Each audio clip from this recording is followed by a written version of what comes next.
ഇറാന്റെ പരമോന്നത നേതാവ് അയത്തുള്ള ഖമനേയി അദ്ദേഹത്തെ വധിക്കാൻ ഇസ്രയേൽ പദ്ധതി ഇട്ടിരുന്നുവെന്ന ഇസ്രയേൽ പ്രധാനമന്ത്രിയുടെ വെളിപ്പെടുത്തൽ വരുന്നു. ഇറാൻ കീഴടങ്ങിയില്ലെന്നും അമേരിക്കയുടെ മുഖത്ത് അടികൊടുത്തുവെന്നും അയത്തുള്ള. മുഖം രക്ഷിക്കാനുള്ള ഇറാന്റെ ശ്രമമെന്ന അമേരിക്ക. വിവരങ്ങളുമായി പി ജെയിംസ് തത്സമയം ചേർന്നു. Good morning P James. ഇപ്പോൾ അദ്ദേഹത്തെ വധിക്കാൻ പദ്ധതി ഇട്ടിരുന്നു എന്നുള്ള വിവരം പുറത്തു പറയുന്നത് ഇസ്രയേൽ പ്രതിരോധ മന്ത്രിയാണല്ലോ. ഇസ്രായേലിന്റെ പ്രതിരോധ മന്ത്രി ഇസ്രായേൽ കട്സ് വെളിപ്പെടുത്തിയിരിക്കുന്നത് ഈ 12 ദിവസം നീണ്ട ഇസ്രായേൽ ഇറാൻ ഏറ്റുമുട്ടലിൽ അവർ പ്രധാനമായി ലക്ഷ്യം വെച്ചിരുന്നത് ആയത്തുള്ള ഖമനിയെ വധിക്കാനായിരുന്നുവെന്ന് വെളിപ്പെടുത്തിയിരിക്കുന്നു. വധിക്കാനുള്ള ശ്രമമുണ്ടെന്നൊക്കെ പറഞ്ഞെങ്കിൽ ഔദ്യോഗികമായിട്ട് വധിക്കാൻ കൃത്യമായി പദ്ധതി ഇട്ടിരുന്നുവെന്ന് വെളിപ്പെടുത്തുന്ന ഒരുപക്ഷെ അത് ആദ്യമായിരിക്കാം. കാരണം ഞങ്ങൾ വധിക്കും എന്നൊക്കെ പറഞ്ഞിരുന്നു. പക്ഷേ അതൊരു യഥാർത്ഥ ഈ ഓപ്പറേഷൻ്റെ ഭാഗമായിരുന്നു. 3 ആണവ കേന്ദ്രങ്ങൾ തകർക്കുക, അതുപോലെ തന്നെ ഇറാൻ്റെ പ്രമുഖരായിട്ടുള്ള സൈന്യാധിപന്മാരെ വധിക്കുക, ആണവ ശാസ്ത്രജ്ഞരെ വധിക്കുക, ഒപ്പം തന്നെ പരമോന്നത നേതാവ് ആയത്തുള്ള ഖമനിയെ വധിക്കുക, അങ്ങനെ ഒരു ഭരണമാറ്റം കൊണ്ടുവരിക, ഇതായിരുന്നു യഥാർത്ഥ പദ്ധതി എന്നാണ് ഇപ്പോൾ ഇസ്രായേലിൻ്റെ പ്രതിരോധ മന്ത്രി തന്നെ വെളിപ്പെടുത്തുന്നത്. വല്ലാതെ ഞെട്ടിക്കുന്നതാണ്. എന്ന് മാത്രമല്ല, ഇതിനെക്കുറിച്ചുള്ള വിവരം ലഭിച്ചതിനെ തുടർന്നാണ് ആദ്യ സമയങ്ങളിൽ അദ്ദേഹം ഒളിച്ചിരിക്കുന്ന സ്ഥലങ്ങൾ പുറത്തേക്ക് പോയിരുന്നു. അമേരിക്കൻ പ്രസിഡന്റ് ഡൊണാൾഡ് ട്രംപ് തന്നെ പറഞ്ഞു, എവിടെയാണ് ആയത്തുള്ള ഖമനായി ഒളിച്ചിരിക്കുന്നത് ഞങ്ങൾക്കറിയാം, ഞങ്ങൾ വേണ്ടി വന്നാൽ അവിടെ ചെന്ന് തേടിപ്പിടിക്കും, പക്ഷേ ഇപ്പോൾ അദ്ദേഹത്തെ വധിക്കാൻ ഉദ്ദേശിക്കുന്നില്ല എന്ന് മാത്രം വെളിപ്പെടുത്തി. പക്ഷെ അത് അറിഞ്ഞതോടെ കമ്മ്യൂണിക്കേഷൻ സിസ്റ്റം, വാർത്താവിനിമയ ബന്ധങ്ങളും ഇതെല്ലാം ഉപേക്ഷിച്ച് നേരെ അണ്ടർഗ്രൗണ്ടിൽ പോയി വേറൊരു ബങ്കറിലേക്ക് മാറി അജ്ഞാത കേന്ദ്രത്തിൽ താമസിക്കുമ്പോൾ വളരെ വിശ്വസ്തർ വഴിക്ക് മാത്രമാണ് മെസ്സേജുകൾ പുറത്തുവിട്ടിരുന്നത്. അപ്പോൾ അത് കൊണ്ടാണ് വധിക്കാൻ പറ്റാതെ പോയത്. ഞങ്ങൾക്ക് വധിക്കാൻ പറ്റുന്ന തരത്തിൽ അദ്ദേഹത്തെ കിട്ടിയില്ല, അദ്ദേഹം നമുക്ക് കിട്ടാത്ത ഒരു കേന്ദ്രത്തിലേക്ക് മാറി എന്നാണ് ഇസ്രായേൽ കട്സ് വെളിപ്പെടുത്തുക. ബാക്കി എല്ലാവരെയും വധിക്കാൻ പദ്ധതി അനുസരിച്ച് തന്നെ സാധിച്ചു എന്നാണ് പറയുന്നത്. അതിൻ്റെ അർത്ഥം മൊസാദും അതിൽ ഇറാനിയൻ ഏജന്റുമാരും ഒക്കെ അവിടെ നിന്ന് ഓരോരുത്തരുടെയും നീക്കങ്ങൾ കണ്ടുപിടിച്ചിരുന്നു. അവരുടെ കമ്മ്യൂണിക്കേഷൻ സിസ്റ്റം അവർ ഇൻ്റർസെപ്റ്റ് ചെയ്തിരുന്നു. അപ്പോൾ അത് മുഴുവൻ പുറത്തായപ്പോഴാണ് ഖമനായി ഒളിവിൽ പോയത്. ഒളിവിൽ പോയ ശേഷം ഖമനായി ഇപ്പോൾ ആദ്യമായി പ്രത്യക്ഷപ്പെട്ടു. അദ്ദേഹം അമേരിക്കയ്ക്കെതിരെ അതിശക്തമായ ഭാഷയിൽ പ്രതികരിച്ചു. അമേരിക്കയ്ക്ക് ഇറാനെ കീഴ്പ്പെടുത്താനാവില്ല, കീഴടങ്ങുന്ന പ്രശ്നമില്ല, തന്നെ വധിക്കാനുള്ള ശ്രമങ്ങളൊന്നും വിജയിക്കില്ലെന്ന് മാത്രമല്ല, ഈ സംഭവത്തിലൂടെ ഇറാൻ ജനത അതിശക്തമായ ഭരണകൂടത്തിന് പിന്തുണ പ്രഖ്യാപിച്ചിരിക്കുകയാണ് എന്നുകൂടി ഖമനായി പറഞ്ഞു. ഖമനായി വേറൊരു കാര്യം കൂടി പറഞ്ഞു. ഖത്തറിലടക്കം അമേരിക്കയുടെ ബേസിൽ അടിച്ചതിനെക്കുറിച്ച് പറഞ്ഞത് അമേരിക്കയുടെ മുഖത്ത് അടി കൊടുത്തു എന്നാണ്. എന്നാൽ അമേരിക്ക പറയുന്നത് ഇറാന് വലിയ നാശനഷ്ടമുണ്ടായി, 200 യുദ്ധവിമാനങ്ങൾ ഇസ്രായേലിൻ്റെ 3 ആണവ കേന്ദ്രങ്ങൾ തകർത്തു, എല്ലാം കൂടി ക്ഷീണമുണ്ടായപ്പോൾ മുഖം രക്ഷിക്കാൻ വേണ്ടിയാണ് ഇപ്പോൾ അമേരിക്കയ്ക്കും ഇസ്രായേലിനുമെതിരെ തിരിഞ്ഞിട്ടുള്ളത് എന്നുള്ള വാദമാണ് അമേരിക്കയും വൈറ്റ് ഹൗസും പറഞ്ഞുകൊണ്ടിരിക്കുന്നത്. ഇതിനിടയിൽ American president Donald Trump Ukraine യുദ്ധവും അതുപോലെ തന്നെ ഗസ യുദ്ധവും അവസാനിപ്പിക്കാനുള്ള നീക്കത്തിൽ ഇടപെട്ടിരിക്കുന്നു. ഈജിപ്തിനെയും ഖത്തറിനെയും ഗസയുടെ യുദ്ധത്തിൻ്റെ കാര്യത്തിൽ ഇടപെടുത്തിയിട്ടുണ്ട്. അതുപോലെ തന്നെ റഷ്യൻ പ്രസിഡന്റ് വ്ളാഡിമിർ പുടിനും ട്രംപും തമ്മിൽ നടന്ന ഒരു സംസാരത്തിൻ്റെ ഇത് പുറത്തു വന്നിട്ടുണ്ട്. അതിൽ അവിടെ വിളിച്ച് വ്ളാഡിമിർ പുടിൻ, റഷ്യയുടെ പ്രസിഡന്റ്, ട്രംപിനോട് പറയുന്നത്, താങ്കളെ ഇറാൻ പ്രശ്നം തീർക്കാൻ ഞാൻ സഹായിക്കാം, എൻ്റെ എന്തെങ്കിലും സഹായം വേണോ? ഉടനെ തന്നെ ട്രംപ് ഒരു TV ഹോസ്റ്റാണ്, ടെലിവിഷൻ അവതാരകനായിരുന്ന ആളാണ്, അപ്പോൾ തന്നെ തിരിച്ചടിച്ചു, എനിക്ക് ഇറാൻ പ്രശ്നം തീർക്കാൻ റഷ്യയുടെയോ പ്രസിഡന്റ് പുടിൻ്റെയോ സഹായം വേണ്ട, പക്ഷേ താങ്കളെ തന്നെ സഹായിക്കാൻ എന്നെ അനുവദിക്കണം. എന്നുവെച്ചാൽ ഉക്രൈൻ യുദ്ധം അവസാനിപ്പിക്കാൻ താങ്കളുടെ സഹായം ആവശ്യമാണ്, താങ്കളാണ് യുദ്ധം ചെയ്തുകൊണ്ടിരിക്കുന്നത് എന്ന അർത്ഥത്തിൽ. അതിന് പുടിൻ മറുപടി ഒന്നും നൽകിയില്ല എന്നാണ് മനസ്സിലാവുന്നത്. എന്തായാലും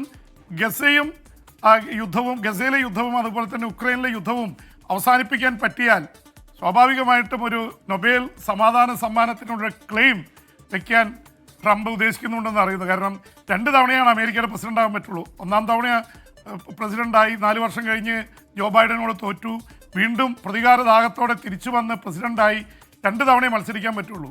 അപ്പോൾ അദ്ദേഹം ഇത്തവണ പ്രസിഡന്റായി, ഇനി പ്രസിഡന്റായിട്ട് മുന്നോട്ട് പോകാൻ പറ്റില്ല. കൂടുതൽ മത്സരിക്കും, പക്ഷേ 2 തവണ മാത്രമേ പ്രസിഡന്റായി തിരഞ്ഞെടുക്കപ്പെടാൻ പറ്റുള്ളൂ. അപ്പോൾ 3 തവണ മത്സരിച്ചു, 2 തവണ പ്രസിഡന്റായി. അപ്പോൾ ഇനി ടേമില്ല. അപ്പോൾ അദ്ദേഹത്തിന് പരമോന്നതമായിട്ടുള്ള നൊബേൽ സമാധാന സമ്മാനം ലക്ഷ്യം വെച്ചാണ് ട്രംപ് മുന്നോട്ട് പോകുന്നത് എന്ന് പറയുന്നു. Okay, thank you.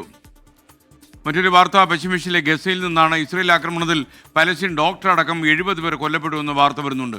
അവിടെ ഈ യുക്രൈൻ പ്രശ്നം തീരാൻ പോകുന്നു എന്നൊക്കെ പറയുമ്പോഴും ആളുകൾ നിരപരാധികൾ കൊല്ലപ്പെട്ടുകൊണ്ടേയിരിക്കുന്നല്ലോ. P James.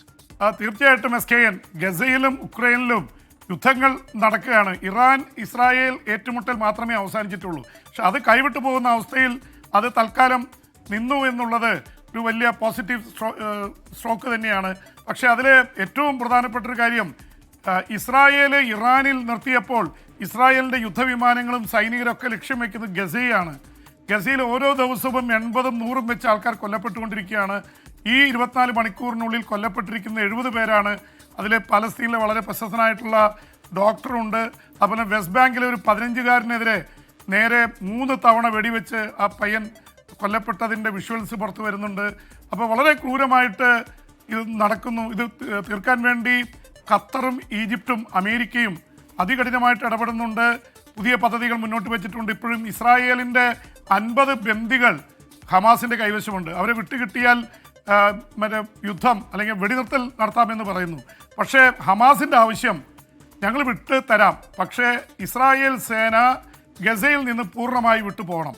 പക്ഷെ അതിന് ഇസ്രായേൽ തയ്യാറല്ല. ഇതാണ് പ്രധാനപ്പെട്ട ഒരു കണ്ടീഷൻ, നിബന്ധന സംബന്ധിച്ച് ഇവർ തമ്മിലുള്ള തർക്കത്തിൽ നിൽക്കുന്നത്. അപ്പോൾ ഒരുപാട് പേര് മരിക്കുകയാണ്, കൊല്ലപ്പെടുകയാണ്. SKN ഇപ്പോഴത്തെ ഏറ്റവും പുതിയ കണക്കനുസരിച്ച് ഭക്ഷണത്തിന് കാത്തിരുന്ന ആൾക്കാർ മാത്രം 550 പേർ കൊല്ലപ്പെട്ടിട്ടുണ്ട് കഴിഞ്ഞ 3 ആഴ്ചയ്ക്കുള്ളിൽ. 550 പേര് ഭക്ഷണത്തിന് കാത്തുനിന്നപ്പോൾ ഒരു പ്രകോപനവും ഇല്ലാതെ വെടിവെച്ച് കൊലപ്പെടുത്തിയതാണ്. മരണസംഖ്യ 56,000 എത്തിയിരിക്കുന്നു. കൊല്ലപ്പെട്ടവരുടെ കഴിഞ്ഞ 20 മാസത്തിനുള്ളിൽ 56,000 പലസ്തീനികളാണ് കൊല്ലപ്പെട്ടതിൽ. അതിൽ 65% സ്ത്രീകളും കുട്ടികളുമാണ്. അവിടെ പട്ടിണി അതീവ രൂക്ഷമാണ്. ഇത് മാത്രമല്ല, ഇപ്പോൾ ഇസ്രായേൽ പറഞ്ഞുകൊണ്ടിരിക്കുന്നത് ഹമാസ് ഈ ഭക്ഷണം കൊടുക്കുന്നതൊക്കെ തട്ടിക്കൊണ്ടു പോകുന്നു, അതുകൊണ്ടാണ് ഇസ്രായേൽ നേരിട്ട് ഭക്ഷണം കൊടുക്കുന്നതെന്നാണ് വാദം. പക്ഷേ ആയത്തുള്ള ഖമനായിയൊക്കെ പറയുന്നതനുസരിച്ച് ഭക്ഷണത്തിന് വിളിച്ചു വരുത്തി വെടിവെച്ച് കൊല്ലാൻ വേണ്ടിയാണ് ഇവരെ വിളിച്ചു വരുത്തുന്നത്. 550 പേരെ ഒറ്റയടിക്ക് പല ദിവസങ്ങളായിട്ട് വെടിവെച്ച് കൊന്നത് തന്നെ. മറ്റതാകുമ്പോൾ വീടുകളിൽ കയറിയും ബോംബിട്ടും കൊല്ലണം. ഇത് നേരിട്ട് വിളിച്ചു വരുത്തി വെടിവെച്ച് കൊല്ലുകയാണ്. ഭക്ഷണം ചോദിക്കുന്നവരോട് വെടിയുണ്ട നൽകുന്നു എന്നുള്ളതാണ് പലസ്തീൻകാരുടെ ഏറ്റവും വലിയ ആരോപണമായിട്ട് വന്നിട്ടുള്ളത്. ലോക ബോഡികൾ, ഐക്യരാഷ്ട്രസഭയും മറ്റ് രാജ്യങ്ങളൊക്കെ രംഗത്ത് വന്നിട്ടും ഇസ്രായേൽ കുലുങ്ങുന്നില്ല. എന്തായാലും ഇറാൻ ഇസ്രായേൽ ഏറ്റുമുട്ടൽ അവസാനിച്ച സ്ഥിതിക്ക് ഗസയിലെ യുദ്ധം തീരാനുള്ള സാധ്യത തെളിയുന്നുണ്ട്. SKN അത്രമാത്രമേ നമുക്കിപ്പോൾ പറയാൻ പറ്റുള്ളൂ. കാരണം ഇറാനാണ് ഈ ഹമാസിൻ്റെ പിറകിലെന്നുള്ളതായിരുന്നു ഇസ്രായേലിൻ്റെ വാദം. അപ്പോൾ ഇറാനുമായി സെറ്റിൽ ചെയ്ത, സ്വാഭാവികമായിട്ട് അവരുടെ പ്രോക്സിയായിട്ട് അറിയപ്പെടുന്ന ഹമാസുമായിട്ട് സെറ്റിൽ ചെയ്തില്ലെങ്കിൽ പോലും അവർക്ക് അവിടുത്തെ ഓപ്പറേഷൻ ഈ ബന്ദികളെ വിട്ടുകിട്ടിയാൽ അവസാനിപ്പിക്കാൻ പറ്റും എന്നുള്ളതാണ് പറയുന്നത്. എന്നാലും ഉക്രൈൻ യുദ്ധത്തെക്കുറിച്ചുള്ള ചർച്ചകൾ കൂടി നടക്കാൻ പോകുന്നു. ഒരു പ്രത്യേകതയുള്ള SKN, നമ്മൾ എപ്പോഴും സെലൻസ്കിയെക്കുറിച്ച് പറയാറുണ്ട്, വൊളിഡിമിയർ സെലൻസ്കി. അദ്ദേഹം എപ്പോഴും നമ്മൾ കണ്ടിരിക്കുന്നത് കാഷ്വൽ ആയിട്ടുള്ള ഒരു മിലിറ്ററി യൂണിഫോമിലാണ്, ടീഷർട്ട് ഇട്ട് ഒരു മിലിറ്ററി പാൻസൊക്കെ ഇട്ടാണ് വരുന്നത്. എന്തായാലും വൈറ്റ് ഹൗസിൽ പ്രസിഡന്റ് ഡൊണാൾഡ് ട്രംപിനെ കാണാൻ പോയി.